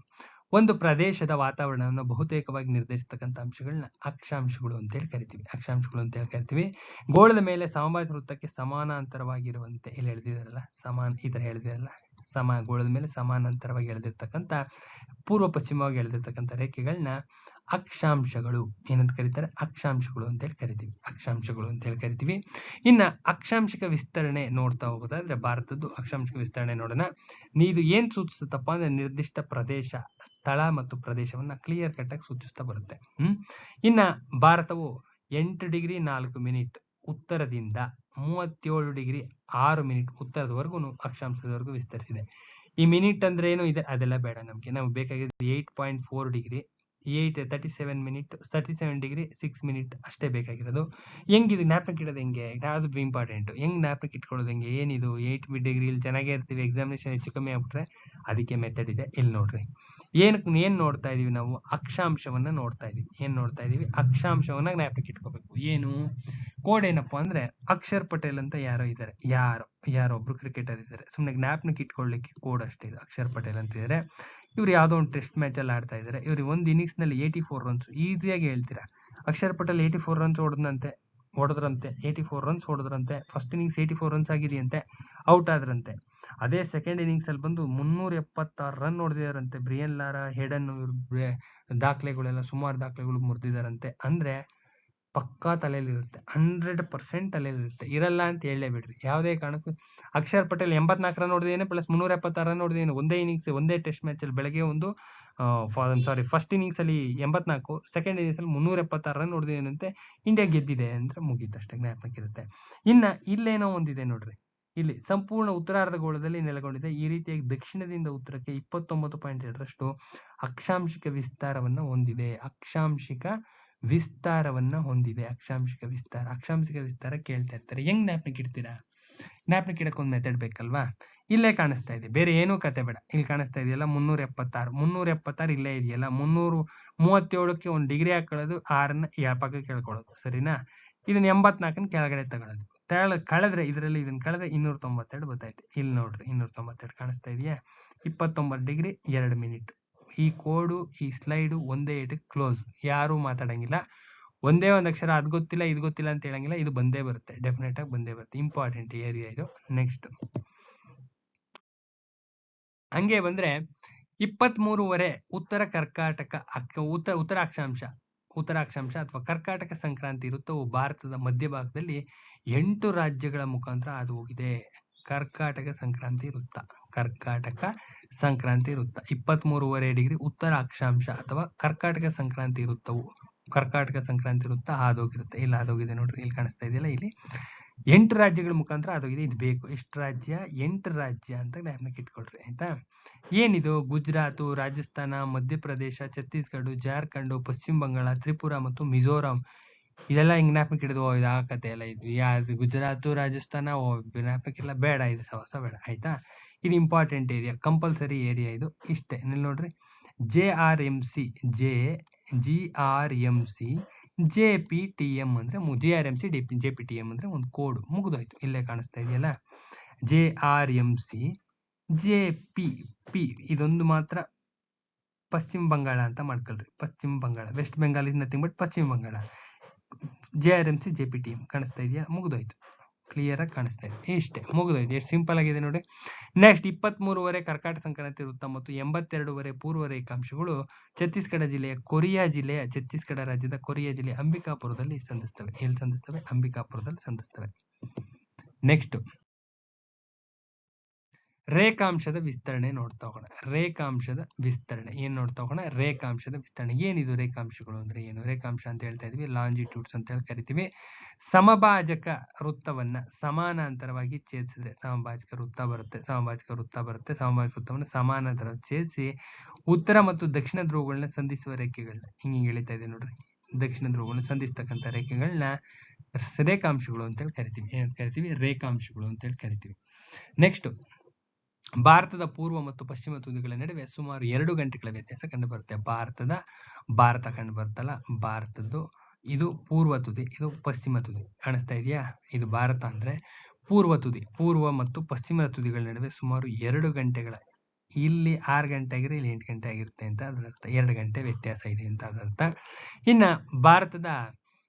ಭಾರತ ದೇಶವು 68.7 ಡಿಗ್ರಿ ಪೂರ್ವ ರೇಖಾಂಶದಿಂದ 97.25 ಪೂರ್ವ ರೇಖಾಂಶದವರೆಗೆ ವಿಸ್ತರಿಸಿದೆ. ಹೆಂಗ್ ಜ್ಞಾಪಕಕ್ಕೆ ಇಡೋದು?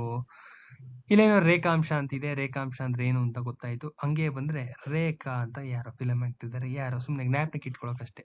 ಜಸ್ಟ್ ಕೋಡಿಂಗ್ಸ್ ಇರೋದೆಲ್ಲ ಜ್ಞಾಪನಕ್ಕೆ, ಅದು ಹೆಂಗಾದ್ರೂ ಇರ್ಲಿ, ಅದು ನಮ್ಗೆ ಕತೆ ಬೇಡ. ಜಸ್ಟ್ ಕೋಡ್ ಜ್ಞಾಪಕ ಇರಬೇಕು. ಎಕ್ಸಾಮ್ ಅಲ್ಲಿ ಟಿಕ್ ಮಾಡಿ ಈಚೆಗೆ ಬರಬೇಕು, ಅಷ್ಟೇ ತಲೆಯಲ್ಲಿ ಇರಬೇಕು. ಇಲ್ಲಿ ಕಾಣಿಸ್ತಾ ಇದೆಯಲ್ಲ, ರೇಖಾರವರ ವಯಸ್ಸು ಎಷ್ಟಾಗಿದೆ? 68 ಇಯರ್ಸ್. ಹೌದಾ? ಏನು ಇವ್ರ ಆದಾಯ ಎಷ್ಟಿದೆ? 97.25 ಕೋಟಿ ಆದಾಯ ಮಾಡಿದ್ದಾರೆ ರೇಖಾ. ಇಷ್ಟು ಆದಾಯ ಮಾಡಿದ್ದಾರೆ ಅಂದ್ರೆ ಈ ಕತೆ ಮುಗೀತು. ನೆಕ್ಸ್ಟ್ ನೆಕ್ಸ್ಟ್ ರೇಖಾಂಶಿಕವಾಗಿ ಪೂರ್ವಾರ್ಧಗೋಳದಲ್ಲಿ ಹರಡಿದೆ. ಭಾರತ ಎಲ್ಲಿದೆ? ರೇಖಾಂಶಿಕವಾಗಿ ಪೂರ್ವಾರ್ಧಗೋಳದಲ್ಲಿ ಹರಡೈತೆ. ಭಾರತದಲ್ಲಿ ಸಮಯವನ್ನ ಯಾವುದ್ರ ಮುಖಾಂತರ ನಿರ್ಧರಿಸ್ತಾರಪ್ಪ ಅಂದ್ರೆ 82 ಪೂರ್ವ ರೇಖಾಂಶವು ದೇಶದ ಮಧ್ಯಭಾಗದಲ್ಲಿ ಅಲಹಾಬಾದ್ ಮೂಲಕ 5 ರಾಜ್ಯಗಳ ಅದು 8 ರಾಜ್ಯ, ಇದು 5 ರಾಜ್ಯಗಳ ಮುಖಾಂತರ ಹಾದೋಗಿದೆ. ಯಾವ್ಯಾವಪ್ಪ ಅಂದ್ರೆ ಇಲ್ಲೇ ಇದೆ ನೋಡ್ರಿ, UMCOA ನೋಡ್ತಾ ಹೋಗೋಣ.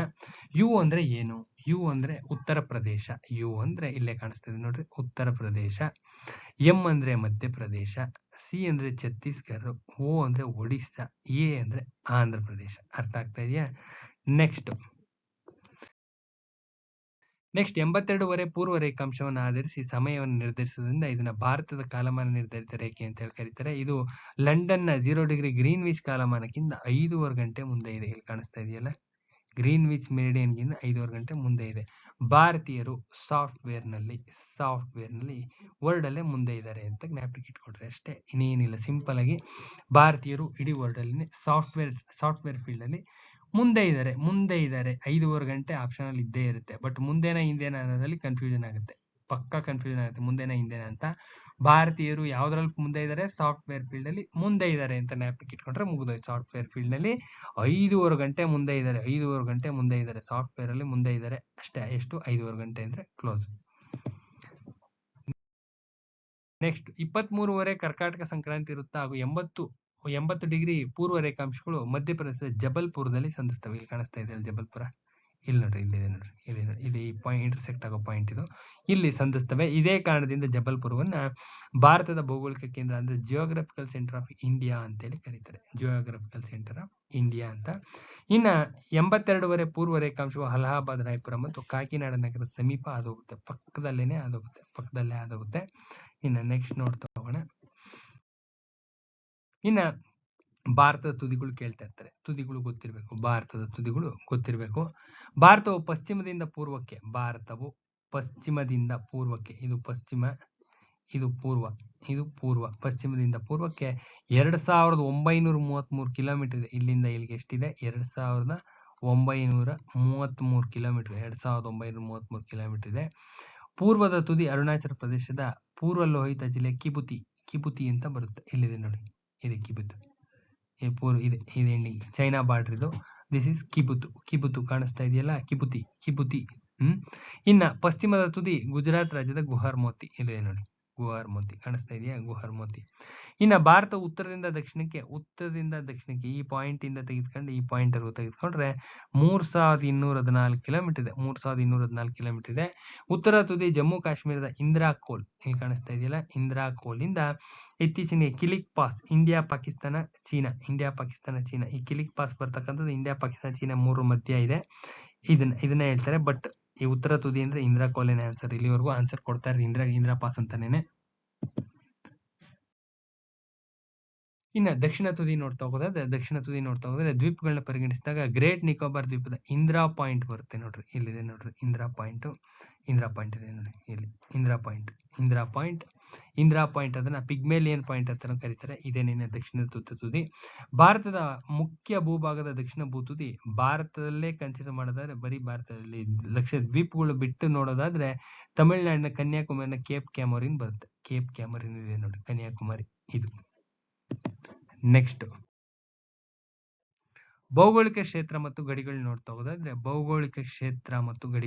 ಹೋಗೋದಾದ್ರೆ ಭಾರತ ಉತ್ತರದ ಕಡೆಗೆ ವಿಸ್ತಾರವಾಗಿದ್ದು ದಕ್ಷಿಣ ಭಾಗದಲ್ಲಿ ಕಿರಿದಾಗಿ ಸುಮಾರು ತ್ರಿಕೋನ ಆಕಾರದಲ್ಲಿದೆ. ಯಾವ ಆಕಾರದಲ್ಲಿದೆ? ತ್ರಿಕೋನ ಆಕಾರದಲ್ಲಿದೆ. ಭಾರತವು ಉತ್ತರದ ಕಡೆಗೆ ವಿಸ್ತಾರವಾಗಿದ್ದು ದಕ್ಷಿಣ ಭಾಗದಲ್ಲಿ ಕಿರಿದಾಗಿ ಸರಿಸುಮಾರು ತ್ರಿಕೋನ ಆಕಾರದಲ್ಲಿದೆ. ಯಾವ ಆಕಾರದಲ್ಲಿದೆ? ತ್ರಿಕೋನ ಆಕಾರದಲ್ಲಿದೆ. ಕಾಣಿಸ್ತಾ ಇದೆಯಾ? ದಕ್ಷಿಣ ಭಾಗದಲ್ಲಿ ತ್ರಿಕೋನಾಕಾರವಾಗಿ ಕಾಣಿಸ್ತಾ ಇದೆ, ಇದೇ ತ್ರಿಕೋನಾಕಾರವಾಗಿದೆ. ಭಾರತದ ಒಟ್ಟು ಭೌಗೋಳಿಕ ವಿಸ್ತೀರ್ಣ 32,87,263. ಇಲ್ಲಿ ನೋಡಿ, ಏರಿಯಾ ವೆರಿ ವೆರಿ ಇಂಪಾರ್ಟೆಂಟ್, ಇದನ್ನ ಪ್ರಾಕ್ಟೀಸ್ ಮಾಡ್ರಿ. ಇದು ಕಾಶ್ಮೀರದ ಪಾಕ್ ಆಕ್ರಮಿತ POK ಮತ್ತು ಚೈನಾ ದೇಶವು ಆಕ್ರಮಿಸಿಕೊಂಡಿರ್ತಕ್ಕಂಥ ಅಕ್ಸಾಯ್ ಚೀನ್ ಪ್ರದೇಶಗಳನ್ನು ಸೇರಿಸಿ ಇಷ್ಟಿದೆಯಂತೆ. ಭಾರತ ವಿಶ್ವದಲ್ಲಿ 7ನೇ ದೊಡ್ಡದಾದಂತ ಭೌಗೋಳಿಕ ಪ್ರದೇಶವನ್ನು ಹೊಂದಿರತಕ್ಕಂತ ದೇಶ ಅಂತ ಹೇಳ್ತಾರೆ. 7ನೇದು. ಇನ್ನು ವಿಶ್ವದ ಒಟ್ಟು ಭೂರಾಶಿಯಲ್ಲಿ ಭಾರತದ ಪಾಲು ಇಲ್ಲಿದೆ ನೋಡಿ, 2.4%. ಎಷ್ಟು ಪರ್ಸೆಂಟ್ ಇದೆ? 2.4%. ಇದಕ್ಕಿನ್ನ ದೊಡ್ಡದಂತ ದೇಶಗಳು ಯಾವ್ಯಾವಪ್ಪ ಅಂದ್ರೆ RK ಕಬಾಬ್ ಅಂತ ಜ್ಞಾಪಕ ಇಟ್ಕೊಂಡ್ರೆ ಈಸಿಯಾಗಿ ಜ್ಞಾಪಕ ಇಟ್ಕೋಬಹುದು. RK ಕಬಾಬ್ ಅಂದ್ರೆ ವೆರಿ ವೆರಿ ಈಸಿಯಾಗಿ ಜ್ಞಾಪಕ ಇಟ್ಕೋಬಹುದು. R ಅಂದ್ರೆ ರಷ್ಯಾ, K ಅಂದ್ರೆ ಕೆನಡಾ, C ಅಂದ್ರೆ ಚೈನಾ, A ಅಂದ್ರೆ ಅಮೇರಿಕಾ, B ಅಂದ್ರೆ ಬ್ರೆಜಿಲ್, A ಅಂದ್ರೆ ಆಸ್ಟ್ರೇಲಿಯಾ, B ಅಂದ್ರೆ ಭಾರತ. RK ಕಬಾಬ್ ಇಲ್ಲೇ ಕಾಣಿಸ್ತಾ ಇದೆಯಲ್ಲ. 1, 2, 3, 4, 5, 6 ಭಾರತ 7ನೇ ಸ್ಥಾನದಲ್ಲಿದೆ. ವಿಸ್ತೀರ್ಣದಲ್ಲಿ 7ನೇ ಸ್ಥಾನದಲ್ಲಿದೆ. ಸೊ ಈ ತರ ಹೋಗುತ್ತೆ ನೋಟ್ಸ್. ಇದು ನಿಮ್ಗೆ ಕೊಡ್ತಾ ಇರ್ತಕ್ಕಂಥದ್ದು ಥಿಯರಿ ನೋಟ್ಸ್. ಅರ್ಥ ಆಗ್ತಾ ಇದೆಯಾ? This is called theory notes. ಇಷ್ಟೊತ್ತವರೆಗೂ ಹೇಳಿದ್ದು ನಾನು ಕೇವಲ ಥಿಯರಿ ನೋಟ್ಸ್ ಅಷ್ಟೇನೆ. ಥಿಯರಿ ನೋಟ್ಸ್ ಜೊತೆಯಲ್ಲಿ ಕೋರ್ಸ್ ರೆಡಿ ಮಾಡ್ಕೋಬೇಕು. Course plus previous year IAS ಇಂದ PC ವರೆಗೂ ಆಗಿರ್ತಕ್ಕಂಥ ಎಲ್ಲ ಕ್ವಶನ್ ಪೇಪರ್ಸ್ ಈ ಚಾಪ್ಟರ್ಗೆ ಸಂಬಂಧಪಟ್ಟಂಗೆ ಎಲ್ಲಾನು ಒಂದ್ ಕಡೆ ಹಾಕೋಬೇಕು. ನಾವು ಮಾಡ್ತಾ ಇದೀವಿ. ಅರ್ಥ ಆಯ್ತಾ ಇದೆಯಾ? IAS ಇಂದ PC ವರೆಗೂ ಇರ್ತಕ್ಕಂಥ ಈ ಚಾಪ್ಟರ್ಗೆ ಸಂಬಂಧಪಟ್ಟಂತ ಕ್ವಶನ್ ಆನ್ಸರ್ಸ್ ಎಲ್ಲ ಹಾಕೋಬೇಕು. ಪ್ಲಸ್ ಕರೆಂಟ್ ಅಫೇರ್ಸ್ ಬೇಸ್ಡ್ ಇದ್ರೆ ಈ ನೋಟ್ಸ್ ನ ಇನ್ಕ್ಲೂಡ್ ಮಾಡ್ಕೋಬೇಕು. ಇದಿಷ್ಟು ಸೇರಿದ್ರೆ ಒಂದು ಚಾಪ್ಟರ್ ಆಗುತ್ತೆ. ಇದಿಷ್ಟು ಸೇರಿದ್ರೆ ಏನೇನ್ ಆಗುತ್ತೆ? ಕೊಟ್ಟಿರ್ತಕ್ಕಂಥ ಮೆಟೀರಿಯಲ್ ಫಸ್ಟ್ ಕೋರ್ ಏರಿಯಾಸ್ ಮಾಡ್ಕೊಂಡ್ರಿ. ಕೋರ್ ಏರಿಯಾ ಆದ್ಮೇಲೆ ಕರೆಂಟ್ ಅಫೇರ್ಸ್ ಬೇಸ್ಡ್ ಮಾಡ್ಕೊಂಡ್ರಿ. ಅದಾದ ನಂತರ ಕೋರ್ ಏರಿಯಾ ಆಯ್ತು, ಕರೆಂಟ್ ಅಫೇರ್ಸ್ ಬೇಸ್ಡ್ ಆಯ್ತು. Core area first, current affairs based theory ಆಯ್ತು. ಅದಾದ ನಂತರದಲ್ಲಿ IAS ಇಂದ PC ವರೆಗೂ ಇರ್ತಕ್ಕಂಥ ಎಲ್ಲ ಕ್ವಶನ್ ಆನ್ಸರ್ ಈ ಚಾಪ್ಟರ್ಗೆ ಸಂಬಂಧಪಟ್ಟಿದ್ದು ಅಷ್ಟು ಎತ್ಕೊಂಡ್ರಿ, ಒಂದ್ ಕಡೆ ಹಾಕೊಂಡ್ರಿ. ದಿಸ್ ಇಸ್ ಕಾಲ್ಡ್ ಒಂದು ಚಾಪ್ಟರ್. ಇದನ್ನ ಒಂದು ಚಾಪ್ಟರ್ ಅಚ್ಚುಕಟ್ಟಾಗಿ ಇದನ್ನ ನೀವು ಓದಿ ಕೋರ್ಸ್ ಎಲ್ಲ ಜ್ಞಾಪನಕ್ಕೆ ಇಟ್ಕೊಂಡು ಪಕ್ಕಾ ಆದ್ರಿ ಅಂದ್ರೆ ಒಂದು ಚಾಪ್ಟರ್ ಕ್ಲೋಸ್ ಆಗುತ್ತೆ. ಇದೇ ತರ ನೀವು ಎಂಟೈರ್ ಸಿಲೆಬಸ್ ಮಾಡ್ಕೊಂಡು ಹೋಗ್ಬೇಕು. ಎಂಟೈರ್ ಸಿಲೆಬಸ್ ಎಷ್ಟು ಸಿಲೆಬಸ್ ಇದೆ ಅಷ್ಟು. ಇನ್ನು ಇದರಲ್ಲಿ ಕೋರ್ ಏರಿಯಾನ ಹಾಕಿದೀವಿ, ಕರೆಂಟ್ ಅಫೇರ್ಸ್ ಬೇಸ್ಡ್ ಇನ್ನೂ ಹಾಕಿರ್ಲಿಲ್ಲ. ಡೆಮೋ ಕ್ಲಾಸ್ ಅಷ್ಟೇನೆ, ಅದಕ್ಕೋಸ್ಕರ ಹಾಕಿರ್ಲಿಲ್ಲ ಅಷ್ಟೇನೆ, ಡೆಮೋ ಕ್ಲಾಸು. ಸೊ ಅರ್ಥ ಆಗ್ತಾ ಇದೆಯಾ? ಎಂಟೈರ್ ಸಿಲೆಬಸ್ ನೀವು ಈ ಮೆಥಡ್ ಅಲ್ಲಿ ಮಾಡ್ಕೊಂಡ್ರೆ 75 ಮಾರ್ಕ್ಸ್ ಈಸಿಯಾಗಿ ಬರುತ್ತೆ. ತುಂಬಾ ಈಸಿಯಾಗಿ. ಏನು 75 ಇಷ್ಟು ಈಸಿಯಾಗಿ ಬರುತ್ತೆ? ಹೌದು, ತುಂಬಾ ಈಸಿಯಾಗಿ ಬರುತ್ತೆ. 75 ಅಲ್ಲ, ಇನ್ನೂ ಜಾಸ್ತಿನೇ ಹೋಗುತ್ತೆ. ಇದನ್ನ ಎಂಟೈರ್ ಸಿಲೆಬಸ್ ಅಪ್ಲೈ ಮಾಡಬೇಕು. ಇದನ್ನ ಮಾಡಿ ಯಾರಿಗಾದ್ರೂ ಗೊತ್ತಾಗಿಲ್ಲ ಅಂದ್ರೆ ಯಾರಿಗಾರ PDF ಮೆಟೀರಿಯಲ್ ಪ್ಲಸ್ ಕ್ಲಾಸಸ್ ಅವಶ್ಯಕತೆ ಇದ್ರೆ ನನ್ನ ನಂಬರ್ ಇದೆ, ಕಾಂಟ್ಯಾಕ್ಟ್ ಮಾಡಿ. ಇದೇ ಮೆಥಡ್ ಅಲ್ಲೇ ಕ್ಲಾಸಸ್ ಮಾಡೋದು. ಇದೇ ಮೆಥಡ್ ಏನ್ ಹೇಳಿದೀನಿ, ಇದೇ ಮೆಥಡ್ ಅಲ್ಲೇ ಕ್ಲಾಸಸ್ ಕಂಡಕ್ಟ್ ಮಾಡ್ತೀವಿ. ಫೆಬ್ರವರಿ 10ನೇ ತಾರೀಕಿಂದ ಕ್ಲಾಸಸ್ ಸ್ಟಾರ್ಟ್ ಆಗ್ತಾ ಇದೆ. ಯಾರಿಗೆಲ್ಲ ಇಂಟ್ರೆಸ್ಟ್ ಇದೆ, ಯಾರೆಲ್ಲ ಸೀರಿಯಸ್ ಆಸ್ಪಿರೆಂಟ್ಸ್ ಇದ್ದೀರಾ ಅವ್ರು ಮಾತ್ರ ಜಾಯ್ನ್ ಆಗಿ. ಯಾರೆಲ್ಲ ಸೀರಿಯಸ್ ಆಸ್ಪಿರೆಂಟ್ಸ್ ಇದ್ದೀರಾ ಜಾಯ್ನ್ ಆಗಿ. ಖಂಡಿತವಾಗ್ಲೂ ಹೆಲ್ಪ್ ಮಾಡ್ತೀವಿ. 100% ಸಕ್ಸಸ್ ಆಗ್ಲೇಬೇಕು. ಆ ರೀತಿಯಾದಂತ ವ್ಯವಸ್ಥೆ ಮಾಡ್ಕೊಡ್ತೀವಿ ಅಂತ ಹೇಳ್ತಾ ವಿಡಿಯೋನ ಆಲ್ಮೋಸ್ಟ್ ಎಂಡ್ ಮಾಡ್ತಾ ಇದೀನಿ. ವಿಡಿಯೋ ಈಗಾಗಲೇ ಅರ್ಧ ಗಂಟೆಗಿಂತ ಜಾಸ್ತಿ ಆಗಿದೆ. ಯೂಟ್ಯೂಬ್ ನಾಮ್ಸ್ ವರ್ಕೌಟ್ ಆಗೋದಿಲ್ಲ, ಅದಕ್ಕೋಸ್ಕರ ಸ್ಟಾಪ್ ಮಾಡ್ತಾ ಇದ್ದೀನಿ. ಹೇಳಿದ ಅರ್ಥ ಆಯ್ತಲ್ಲ? ಎಲ್ಲ ಮಾಡ್ಕೊಳ್ಳಿ. ಇದೇ ಮೆಥಡ್ ಅಲ್ಲೇ ಎಲ್ಲರೂ ಮಾಡಿ. ಎಲ್ಲರೂ ಗೊತ್ತಿರೋ ಮೆಥಡ್ ಹೇಳಿದೀನಿ, ಇದೇ ಮೆಥಡ್ ಅಲ್ಲೇ ಎಲ್ಲರೂ ಮಾಡಿ. ಯಾರಿಗಾದ್ರೂ ಗೊತ್ತಾಗ್ತಾ ಇಲ್ಲ, ಸಮಸ್ಯೆ ಇದೆ, ಗೊತ್ತಾಗ್ತಾ ಇಲ್ಲ, ನಮಗೆ PDF ಮೆಟೀರಿಯಲ್ ಪ್ಲಸ್ ಕ್ಲಾಸಸ್ ಅವಶ್ಯಕತೆ ಇದೆ, ಸೀರಿಯಸ್ ಆಗಿ ಓದ್ತಾ ಇದ್ದೀರಾ ಅಂತಂದ್ರೆ ಖಂಡಿತವಾಗ್ಲೂ ಕ್ಲಾಸಸ್ ಅಟೆಂಡ್ ಮಾಡಿ, ಕ್ಲಾಸಸ್ಗೆ ಜಾಯ್ನ್ ಆಗಿ. 100% ನಿಮ್ಮನ್ನ ಸಕ್ಸಸ್ ಆಗಿ ಆಚೆ ಕರ್ಕೊಂಡು ಹೋಗ್ಬಿಡೋದು ಜವಾಬ್ದಾರಿ ನಮ್ದು. 70 to 75 ಸ್ಕೋರಿಂಗ್ ಆರಾಮ್ಸೆ ಸ್ಕೋರ್ ಆಗುತ್ತೆ. ಇದೇ ಮೆಥಡೇ ಫಾಲೋ ಮಾಡೋದು. ನಮ್ಮ ಟ್ಯೂಷನ್ಸ್ ಅಲ್ಲಿ ಇದೇ ಮೆಥಡೇ ಫಾಲೋ ಮಾಡೋದು. ಇದೇ ಮೆಥಡ್ ಅಲ್ಲೇ PDF ಮೆಟೀರಿಯಲ್ನ ಪ್ರೊವೈಡ್ ಮಾಡ್ತೀವಿ, ರೆಕಾರ್ಡೆಡ್ ಕ್ಲಾಸಸ್ನ ಕೊಡ್ತೀವಿ. ಯುಟಿಲೈಸ್ ಮಾಡ್ಕೊಳ್ಳಿ. ಎಲ್ಲರಿಗೂ ಒಳ್ಳೇದಾಗ್ಲಿ ಅಂತ ಹೇಳ್ತಾ ವಿಡಿಯೋನ ಎಂಡ್ವರೆಗೂ ನೋಡಿದ್ದೀರಾ, ಎಲ್ಲರಿಗೂ ಶೇರ್ ಮಾಡಿ. ಎಷ್ಟು ಜನ ಇದ್ರೆ ಅಷ್ಟು ಜನಕ್ಕೆ ಶೇರ್ ಮಾಡಿ. ಎಲ್ಲರಿಗೂ ಒಳ್ಳೇದಾಗ್ಲಿ ಅಂತ ಹೇಳ್ತಾ ವಿಡಿಯೋನ ಎಂಡ್ ಮಾಡ್ತಾ ಇದೀನಿ. ನಾಳೆ ಇನ್ನೊಂದು ವಿಡಿಯೋ ಜೊತೆ ಬರ್ತೀನಿ. ನಮಸ್ಕಾರ.